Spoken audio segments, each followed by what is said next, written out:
I'm loving this new 50-year-old Drew Barrymore who is having these wonderful... May I ask for you, like, did you have a moment where your priorities shifted more to taking care of yourself? I remember, and it wasn't when I was 50, it was getting to a point in my life where I thought, oh, I don't have to try so hard, I don't have to prove so much. How do you notice and foster and cultivate stopping that grind you do on yourself, which is a liberation from trying to prove to even just you? I think for me, one of the big revelations is that you do that to yourself.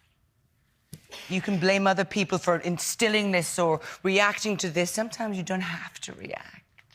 It's a much more powerful stance to take. How do you do that? It's a work in progress, but it comes to the point of working within yourself. It's like we spend so much. A lot of people spend some time. We can blame others for everything, but it's looking within yourself and going, I'll check my side of the street first and then make sure it's all nice and tidy and it's okay. And then before I start finger pointing. And I'm being surrounded with people that have the same mentality as you, And in my new... That's a good way to cultivate in my it. career in a work environment, after doing theatre and Broadway and starting not as young as you, darling, but in theatre quite young, Annie, and then coming to America and doing all that stuff, it's having that moment of I don't want to work with anybody anymore that's going to make me feel icky. It's I want to work with people who will, and it's like, I want to be in an environment in where I feel safe and I can collaborate, be creative, do exactly what I love to do. Even if I never get paid a penny, I'd still want to do what I do for a living. And then sometimes you just get stuck and you can't get out of that environment. You just have to be able to deal with those people. And there are so many years we allow it to happen. And this doesn't go for just work relationships. This is friendships and, families and all the people that we engage with. You're not in a relationship with probably multiple people, let alone one starring role. And getting to that place where you self-advocate for the way you feel. I'm really having a revelation about how much of an excuse people-pleasing can also be, as if it's some martyry thing. Well, you have to look at both sides of the coin. You're talking about right? taking full responsibility and accountability for yourself, and then first, which I didn't know how to do that first. Neither did I. Let alone maybe at all. I didn't. I am a work in progress, and I think all of us as human beings working on this are. For me, we are a work in progress. And for me, apropos to what you said about people liking me, I remember going, I hope they like me. Going to say, I hope they like me.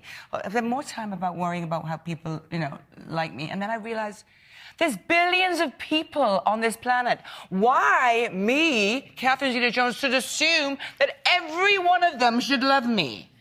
Or you can convince them to. No, they're not going to love me, and I'm sorry about that. But I'm not everybody's cup of tea. I'm not everyone's cup of tea. That's fine. So I can, I spend so much effort trying to change their mind. Yes, it's like a lifelong mission, and at some point. And I've met younger people who have got the goods, who have found a liberation. But mine came at around 50 with a decade of hard work leading up to it. Yeah. It didn't just magically happen when I turned 50, but it's so good now that I've had a bite of the apple. I want more, and I want it for anyone and everyone, because time is so precious. It's all we've got, and I want people... I want to feel good through the time we have. You can't feel good all the time. No. But there's a valiant fight you can do for yourself that I did not know was possible. And it's very illuminating. And I love it now. Well, I just have to go back on one thing. Yes, I just have please. to tell your audience, because I've never shared this with anybody. And just going back to your younger days, I think you were unaware what goodness you exuded and such kindness. And so I don't want you to be putting that part of a chapter of your life where you kind of like, oh, the beating up of you, because I have a story that I'm going to share where you were producing a lot. You called me up about a project, but you left me the most glorious, uplifting, positive, woman-to-woman message that I kept for years. Really? And would play when I felt a little gloomy. And you empowered me with a feeling of, it wasn't just, oh, baby, oh, baby, oh, baby. It was just a beautiful, like you were talking to me as a friend, and it was very long. But I'm a long-winded bag. But I must say, so yeah, this may be a wonderful new transition into this next chapter, but never, ever falter on what you've given to others in your past. I mean, coming from you... Really? I mean it. I didn't know that. It was wonderful, wonderful, wonderful message, and it was just unexpectedly glorious for woman to woman.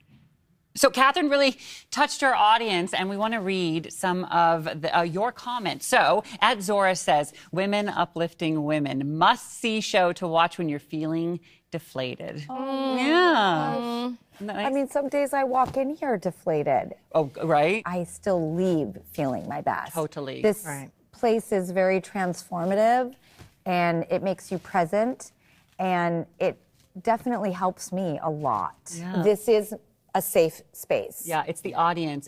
I think it's the energy. I think it comes from you, right? All of us. Right. It's like a transfusion, if you will. And our guests feel it too when they come in. I mean, we got to see Catherine sitting here. That's why I think she resonated so much with our audience, is because people feel very safe in this place that you've created. You make it safe. It is always so nice to hear that people actually relate or get something out of this.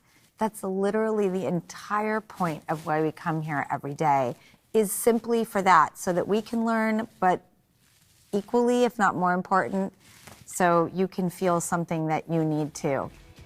Love that. We'll be right back.